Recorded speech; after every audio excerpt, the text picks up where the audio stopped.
Shalom, senang sekali kita bisa kembali bersama dan mari kita sebelum mendengarkan kebenaran firman Tuhan kita berdoa bersama-sama. Tuhan yang baik, kami mengucap syukur Tuhan untuk kebaikan kemurahan Tuhan perdengarkan kepada setiap kami pada kesempatan ini. Kami mau belajar kebenaran firman Tuhan dan biarlah firman Tuhan menuntun hidup kami. Kami mengucap syukur untuk semua kebaikan kemurahan Tuhan. Di dalam nama Tuhan Yesus kami berdoa, mengucap syukur dan berterima kasih. Amin.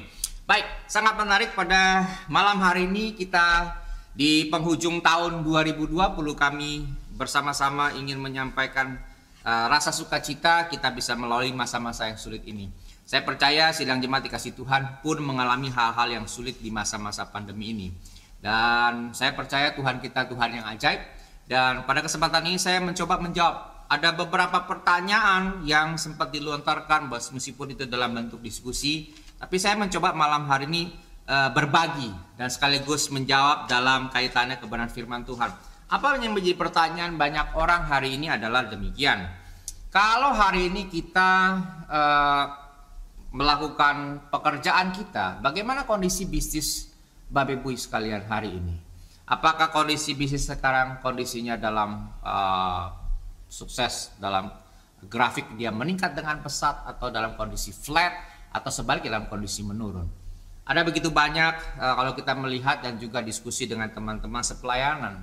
Ada yang menarik adalah begitu banyak hari ini kita temukan hamba-hamba Tuhan beralih profesi. Sekarang tidak lagi lebih banyak berkutat menyampaikan kebenaran firman Tuhan. Jadi ketika kita melihat tampilan dari profil picture sekarang sudah berubah. Biasanya banyak ayat-ayat yang menguatkan ya, tapi sekarang berubah. Jadi yang ditampilkan banyak project bisnis. Nah, saya tidak mempersoalkan permasalahan di sana, tapi yang saya ingin sampaikan adalah ketika kita hari ini dalam kondisi ini merubah tatanan dunia. Jadi COVID-19 ini mengubah semua paradigma, semua sektor berubah total. Kemajuan teknologi kita sama-sama bisa menyikapi demikian. Dengan adanya IoT, Internet on Things, Big Data, kemudian persoalan-persoalan besar dengan Industri 4.0, lalu kemudian dengan isu bahwa globalisasi, maka semua teknologi yang pesat industri dan robotik dan artificial intelligence hari ini menguasai dan akhirnya sekarang semua orang hari ini mengarah kepada hal-hal tersebut. Nah, bagaimana kita sebagai orang percaya hari ini ketika kita memulai bisnis kita? Ada begitu banyak ketakutan-ketakutan hari ini. Bagaimana kalau saya memulai satu bisnis lalu kemudian saya ada saingan, ada kompetitor. Saya yang sudah punya usaha juga merasakan ketakutan luar biasa. Kenapa sekarang profit ini tidak seperti dulu lagi? Waduh, kecil sekali di bawah 10%. Bagaimana saya bisa hidup? IRR-nya nggak masuk loh. Bagaimana cerita? Dan begitu banyak ketakutan yang sepertinya memang benar, bukan hanya seperti itu, tapi memang benar demikian kondisinya. Tapi sebagai anak Tuhan, kita kembali kepada kebenaran firman Tuhan. Apa yang Tuhan ajarkan buat kita pada kesempatan kali ini? Bagaimana kalau kita mau bersaing dalam bidang apapun juga, terutama ketika kita bekerja dan ketika kita punya usaha mandiri atau entrepreneur, bagaimana kita menyikapi kondisi-kondisi masa COVID-19, dan kita juga melihat bagaimana terapan atau dalam beberapa seperti orang berkata terawang daripada ahli ekonomi yang berkata kita masih belum bisa melihat tahun depan, dan kondisi masih banyak negara sekarang yang di lockdown yang kedua kali dan menyebabkan ekonomi mereka terpuruk luar biasa. Nah, hari ini kalau kita memperhatikan ada yang sangat menarik. Indonesia hari ini termasuk negara nomor 27 yang perekonomiannya cukup baik. Meskipun dalam kondisi yang resesi. Nah, ada hal yang menarik begini. Negara ASEAN hari ini 10 negara itu menandatangani kesepakatan bersama di mana di dalamnya ditambah dengan Jepang, lalu kemudian ditambah dengan Tiongkok, lalu terakhir dia ditambah dengan Australia. Di luar ini adalah NAFTA yang Amerika, Eropa sekarang yang tadinya mereka sebut sebagai kelompok fundamental ekonomi yang begitu masif, besar populasinya. Dan ini sekarang berubah total, sehingga sekarang bagi Asia yang terbesar 10 negara plus dengan tadi saya sebutkan Australia, Tiongkok, Jepang. Nah, yang menarik adalah sesuatu yang sulit dihindari, yaitu Tiongkok dan Tiongkok dengan Jepang yang tadinya sulit sekali bersatu dalam perdagangan sekarang bisa dipersatukan dengan penandatangan kerjasama dengan 10 negara di ASEAN. Ini satu hal yang luar biasa. Sehingga dengan demikian peta ekonomi sekarang berubah total oleh karena ada kesepakatan ini. Nah, dengan kondisi-kondisi ini saya coba berbagi kebenaran firman Tuhan yang Tuhan mau kita secara kebenaran firman itu sebagai anak Tuhan menyikapinya. Namun sebelum kita lebih jauh ke firman Tuhan, saya ingin menyampaikan suatu contoh-contoh yang saya ambil dari kompas.com. Nah, saya mau sampaikan ada beberapa contoh yang menarik ya, pertarungan perusahaan-perusahaan besar. Ya, salah satu di antaranya kalau kita melihat adalah Microsoft dan Apple. Seorang Bill Gates di Microsoft dan seorang Steve Jobs di Apple, sebetulnya mereka adalah sahabat baik, ya, sangat akrab sekali. Tetapi dengan terjadinya revolusi teknologi di bidang komputerisasi, maka kita bisa melihat bahwa Jobs dan Gates itu tidak lulus kuliah, namun punya prestasi yang luar biasa dan pemahaman tentang dunia komputer dan bisnis yang luar biasa, sangat sempurna. Sehingga dengan demikian akhirnya kita bisa melihat Microsoft menguasai pasar Windows dan sementara Jobs menguasai juga dalam bidang smartphone. Tapi tahun 1997 Steve Jobs mengalami kebangkrutan. Nah, kebangkrutan itu akhirnya ditolong oleh siapa? Sahabatnya, seorang Gates. Jadi Bill Gates menolong dia memberikan 150 juta US dollar. Waduh, itu angka bukan angka yang kecil ya, sangat besar. Supaya sahabatnya bisa bertahan Apple. Tapi kalau kita melihat dalam sejarah berikutnya 15 tahun sebelum Steve Jobs akhirnya berpulang ya oleh karena penyakit, kita bisa melihat bahwa Jobs itu orang bilang menelikung ya, di akhir-akhir hidupnya dia melakukan satu tindakan spektakuler. Apa yang dikerjakan oleh Apple untuk memimpin terhadap Microsoft. Yang dia lakukan adalah satu, dia meluncurkan smartphone. Ya, smartphone-nya itu Apple menguasai pasar di Amerika, bahkan di China, di Tiongkok sebelum terjadi perang dagang terakhir-terakhir ini. Di Indonesia semua orang begitu bangga, begitu senang dengan handphone Apple. Dicari orang. Saya teringat ketika masa-masa beberapa puluh tahun yang lalu, 11-12 tahun yang lalu ketika diluncurkan itu, saya banyak melihat teman-teman saya dari kantor yang perjalanan ke Amerika, mereka pulang bawa Apple, bangga sekali ya. Apple masih generasi kedua, generasi ketiga. Lalu kemudian mereka mengeluarkan iMac 3, lalu terakhir melempar ke pasar adalah tablet. Nah, tiga hal ini akhirnya membuat Jobs akhirnya mengungguli Microsoft. Nah, itu contoh yang pertama. Yang kedua, kita bisa melihat pertarungan abadi antara Coca-Cola dengan Pepsi. Nah, kurang lebih sama. Dua perusahaan yang sangat besar ini sangat menarik kalau kita melihatnya. Ini pertarungan dua raksasa abadi. Nah, saya memberikan contoh yang terakhir, yaitu ada banyak contoh, tapi saya berikan contoh yang terakhir adalah persaingan di bidang komputer. Nah, di era tahun 80-an itu kita kenal IBM dan Compaq. Itu dua perusahaan besar raksasa yang bertarung luar biasa. Ya. Lalu kemudian di tahun 1985 ini sangat menarik. Dua raksasa bertarung. Kalau kita punya, lo handphone lo apa? IBM, gua keren. Gua punya pakai Compaq, kurang lebih begitulah. Nah, jadi ketika dua raksasa ini bertarung dengan dahsyatnya, lalu ketika mereka di dalam bahasa sederhana keletihan karena pertarungan itu, mereka habis-habisan. Ya. Lalu tiba-tiba datang seorang Michael Dell. Nah, ini menarik sekali. Kenapa? Dell ini datang dengan sangat simpel sekali. Dia hanya melihat dua raksasa bertarung. Lalu dia masuk di tengah-tengah tahun 1985. Orang pada waktu itu berkata, siapalah Dell lah. Ini nggak sesuatu menarik. Ini laptopnya, komputernya murah. Jauh lebih murah daripada dua produk kompetitor tersebut. Selain murah, Michael Dell melihat satu kelemahan di dalam persaingan bisnis. Apa kelemahannya? Kelemahannya sangat simpel. Yaitu dia melihat bahwa kedua perusahaan raksasa ini tidak pernah men-touching secara pribadi. Jadi mereka menggunakan perusahaan ketiga, pihak ketiga dalam memasarkan produk mereka, sehingga mereka tidak menguasai sebetulnya apa yang dimiliki atau menjadi kelebihan dari produk masing-masing. Dan itu wasting time.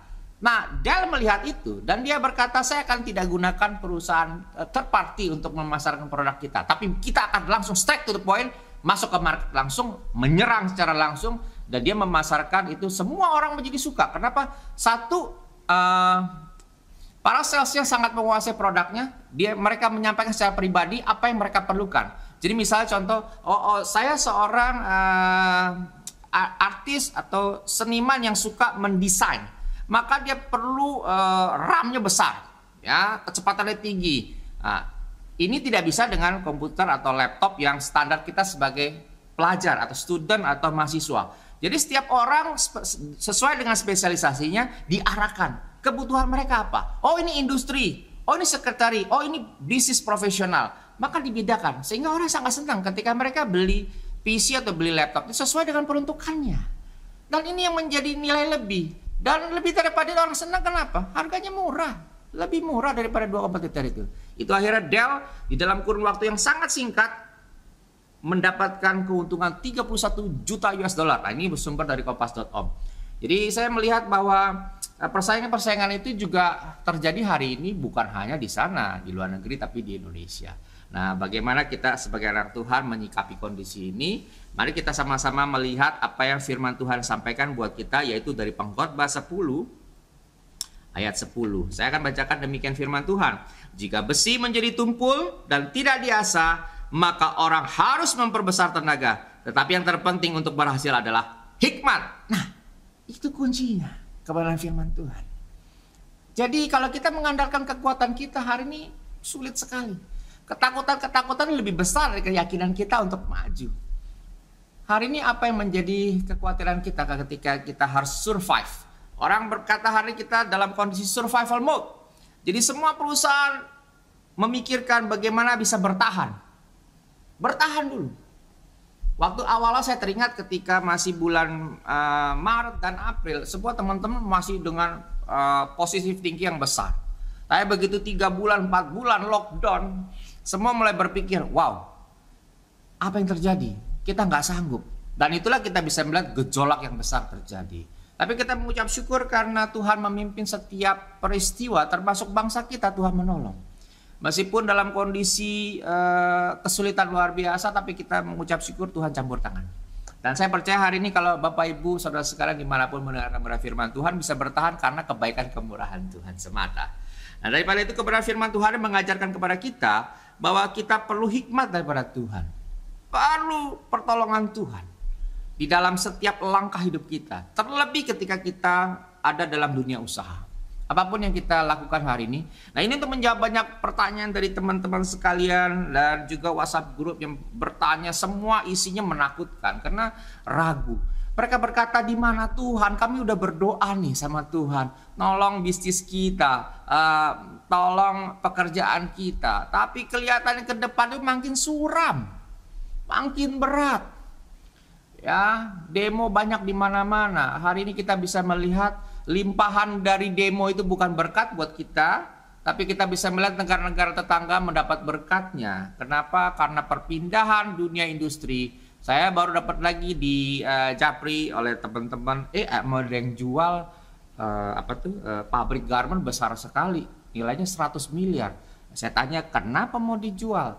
Karena pengusahanya ya dari Korea mau pulang kampung. Mau pulang kampung 100 miliar, omsetnya baik sekali. Menurut laporannya perusahaan itu bukan rugi, untung. Ada banyak hal yang kita memang tidak bisa mengerti secara jelas alasan-alasannya. Tapi banyak hari ini teman-teman meragukan apakah kita bisa melalui tahun 2020 dan tahun 2021 bagaimana kita sebagai anak Tuhan. Di mana Tuhan? Seperti Tuhan diam. Orang sekarang banyak mengacu kepada kitab Esther. Wah, Tuhannya sedang diam. Saya mau sampaikan lewat kebenaran firman Tuhan, Tuhan tidak sedang diam, Tuhan sudah bekerja. Dan Dia tidak pernah meninggalkan engkau dan saya. Hari ini jangan pernah meragukan campur tangan Tuhan dalam seluruh aspek hidup kita. Apapun yang kita kerjakan hari ini, mungkin kita sebagai guru, kita mulai khawatir dengan sekarang teknologi yang terbaru. Sebetulnya ada teknologi yang lebih baru yang masuk dari China. Mereka sekarang persoalan dunia pendidikan di Indonesia sudah bisa diatasi kalau kita mengcopy teknologi yang digunakan. Lalu kemudian kita bisa melihat hari ini contohnya di dunia Arab. Kita tahu dengan persis bahwa mereka tidak punya air di sana. Sekelilingnya hanya air laut. Ya, kalau mereka mau bangun misalnya pertanian, impossible membuat negara Arab menjadi hijau. Sangat tidak mungkin. Tapi saya mau sampaikan lewat mimbar ini semua berubah. Hari ini Arab bisa menciptakan dari padang pasir, padang gurun sekarang menjadi hijau. Bayangkan mereka sekarang punya sumber mata air sendiri dengan teknologi yang canggih. Hari ini air laut lewat sebuah filterasi yang canggih mengubah air laut menjadi air tawar. Salt atau asin, garam dari laut itu bisa dipisahkan dengan metode ini. Ini luar biasa teknologi. Kemudian ada teknologi dari Israel hari ini. Mungkin sebagian di Indonesia sudah ada yang membeli produknya karena di Australia sudah dijual. Bagaimana ketika kita duduk seperti saya hari ini, ketika saya membaca firman Tuhan, kemudian saya merasa haus, saya hanya taruh sebuah alat yang kecil saja, lalu dari alat ini dia akan mengkonvert udara sekeliling ini berubah menjadi air minum. Bayangkan. Jadi hari ini kalau di negara Indonesia kesulitan air tawar, hanya cukup menginvestasikan produk ini, maka kita akan menerima begitu banyak air melimpah di Indonesia. Ini teknologi. Jadi kalau kita berkata hari ini kita memiliki kesulitan yang kita tidak pernah tahu apakah ada kemungkinan kita survive. Saya mau sampaikan kepada firman Tuhan bahwa kita akan survive. Bahwa Tuhan akan pelihara engkau dan saya hari ini. Jadi kalau hari ini engkau jadi guru, tetaplah melakukan kebenaran firman Tuhan, lakukan pekerjaan dengan sungguh-sungguh. Kalau hari ini kita sebagai karyawan, bekerjalah sungguh-sungguh. Kolose 3 ayat 21 menyampaikan, lakukan sebagaimana kita melakukan bagi Tuhan. Maka Tuhan akan mendukung kita, menolong kita. Saya yakin percaya kalau kita bekerja dengan baik, maka ketika kita memberikan hati kita, di mana bumi ku pijak, di situ langit ku junjung. Kalau kita bekerja tepat waktu, datang tepat waktu, tidak mencuri dengan hal-hal yang tidak pantas selama kita bekerja, kita mengerjakan menjadi bagian tanggung jawab kita dengan sungguh-sungguh, maka bukan hanya sekeliling kita, atasan kita, tapi terlebih Tuhan melihat engkau bekerja dengan sungguh-sungguh, dia akan berkati. Bahkan Tuhan mengingatkan kita kalau kita malas belajar sama semut. Artinya apa? Bahwa hari ini jangan pernah khawatir, jangan pernah meragukan campur tangan Tuhan. Kenapa? Karena Tuhan juga berjanji setiap hari. Bukankah dalam doa Bapa kami Tuhan mengajarkan bahwa Tuhan setia dan dia pelihara. Dan dia berjanji dalam kitab Matius bahwa jangan pernah khawatir apa yang kita makan, apa yang kita minum. Tuhan pelihara engkau dan saya. Terlebih ketika engkau punya bisnis sendiri, engkau memulai. Ada pertanyaan ketika saya diminta menjadi salah satu narasumber. Ada pertanyaan dari kaum muda berkata, Pak saya ini di PHK. Lalu ketika di PHK saya punya sedikit uang. Tapi saya sulit atau nggak berani memulai usaha. Kenapa? Saya takut uang saya habis. Ada yang berkata, aduh saya sudah work from home. Kemudian kita dipotong salary kita sudah 50%. Ada yang dipotong sampai 75%. Sangat sadis sekali. Tapi dikatakan kalau saya tidak ambil maka saya tidak bisa bertahan. Tapi dengan hanya 25% sampai 50% bagaimana saya bisa mencukupi kebutuhan hari-hari? Ada begitu banyak kekhawatiran. Dan ini diskusi-diskusi makin lama makin menarik. Dan saya berpikir bukankah persoalan itu juga saya hadapi hari ini? Jadi bukan hanya teman-teman di luar sana, saya pun mengalami hal yang sama. Persoalannya ketika saya menyampaikan kebenaran firman Tuhan ini, saya berbagi, saya percaya Tuhan sedang bekerja dan dia sudah bekerja. Dia mampukan kita, dia memberikan kita kekuatan, Roh Kudus topang kita. Oleh karena itu kita perlu kuat di dalam berdoa. Kita perlu menggantungkan hidup kita kepada Tuhan. Persoalannya, sudahkah saudara setia kepada Tuhan? Renungan kebenaran firman Tuhan, minta Tuhan menolong setiap langkah hidup kita. Seluruh aspek hidup kita. Apapun hari ini yang menjadi pergumulan hidup saudara. Pekerjaan saudara, pelayanan saudara. Percayalah, sekalipun hari ini kita bersama-sama bisa menyaksikan, kita tidak bisa lagi. Sebagian besar gereja-gereja masih membatasi diri, belum membuka sepenuhnya ibadah secara penuh. Kalaupun ada yang membuka, dibatasi dengan maksimal 50% dari kapasitas gereja, lalu dibuat satu hari beberapa kali ibadah.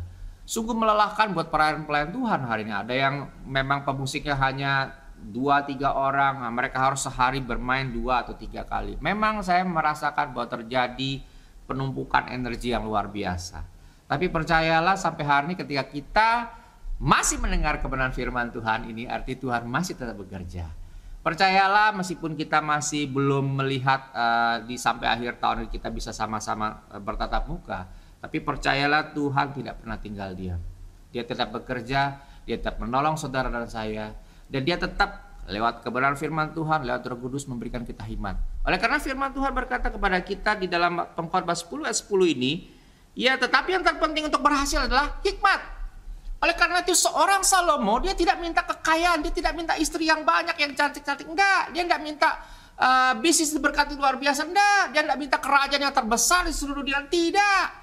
Sesuatu yang diminta oleh seorang Salomo adalah hikmat daripada Tuhan. Karena dia minta hikmat, Tuhan kasih apa? Tuhan tidak hanya kasih hikmat kepada Salomo, tapi Tuhan memberikan bonusnya. Ya, dan kita sama-sama tahu bagaimana Tuhan berkati berkat yang melimpah bagi seorang Raja Salomo. Maukah engkau dan saya hari ini Tuhan buat menjadi berpikir positif, tidak lagi hidup dalam kekhawatiran. Sehingga apapun hari ini yang engkau kerjakan, Tuhan buat berhasil. Percayakah bahwa Tuhan masih ada dan Dia tetap mendengarkan engkau dan saya, dan Dia peduli. Dan Tuhan ada dalam setiap musim hidup kita. Itu yang luar biasa. Janji Tuhan ya dan amin. Dia tidak tinggalkan engkau dan saya. Itu yang kita pegang baik-baik hari ini. Jadi apapun yang engkau lakukan hari ini sah-sah saja. Asalkan saudara mengikuti kaidah kebenaran firman Tuhan. Ya tentu jangan mencuri. Itu jelas. Tapi kalau kita melakukan bagian kita, percayalah Tuhan turut serta mendatangkan kebaikan bagi setiap orang yang percaya. Pegang baik-baik firman Tuhan. Perkatakan kebenaran firman. Dan itu akan menjadi berkat. Kalau saudara kita hari ini ada datang berkeluh kesah sebagaimana saya sampaikan. Aduh, bisnis saya kacau. Bro, jangan putus harap. Jangan negative thinking. Perkatakan kebenaran firman Tuhan. Berdoa kepada Tuhan. Berharap kepada Tuhan. Bahkan Tuhan akan mengangkat engkau dan saya. Ada waktunya Tuhan. Persoalan bagi kita adalah kita perlu tetap berjalan dalam jalannya Tuhan. Kita perlu tetap dalam jalannya Tuhan. Jangan menyimpang ke kiri ke kanan. Ikuti jalannya Tuhan. Berdoa. Minta bimbingan Tuhan. Itu bagian kita. Maka lihatlah nanti Tuhan akan menunjukkan kepada engkau dan saya bagaimana Tuhan bekerja. Bagaimana Tuhan menciptakan keajaiban demi keajaiban dalam setiap langkah hidup kita. Mau diberkati Tuhan? Mau mengalami kasih penyertaan Tuhan? Mau mengalami mukjizat-mukjizat yang Tuhan berikan dan Tuhan izinkan terjadi dalam hidup kita? Mau? Kalau mau, mari. Renungan firman Tuhan, berdoalah dengan sungguh-sungguh, carilah Tuhan. Diberkatilah setiap orang yang mendengarkan kebenaran firman Tuhan dan jangan pernah ragu untuk melakukan bisnismu hari ini. Jangan khawatir. Saudara merindukan untuk kami doakan, kirimkan pergumulan saudara, hal-hal yang perlu didoakan. Kami dengan senang hati akan mendukung saudara, membawa dalam doa. Dan mari kita sama-sama mengalami kasih pertolongan Tuhan. Tuhan memberkati setiap orang yang mendengarkan kebenaran firman Tuhan ini. Mari kita berdoa bersama. Bapa, kami mengucap syukur Tuhan karena Tuhan baik. Terima kasih Tuhan memberikan kami kekuatan peneguhan untuk kami boleh tetap melangkah. Apapun yang kami kerjakan hari ini, apapun pekerjaan kami yang kami lakukan hari ini Tuhan, kami mau menyerahkan semuanya ke dalam tangan Tuhan. Karena kami terlampau percaya Tuhan akan memberikan kami kemampuan, Tuhan akan menolong setiap kami. Berkatilah setiap orang yang mendengarkan kebenaran firman Tuhan. Dan biarlah setiap orang Tuhan diberkati Tuhan. Terima kasih Tuhan, kami terus berdoa untuk saudara-saudara kami yang hari ini mengalami kesulitan apapun yang mereka alami. Baik oleh karena kelemahan fisik, sakit, penyakit. Mungkin hari ini mereka kehilangan pekerjaan mereka. Tuhan tolong beri belas kasihan-Mu ya Tuhan.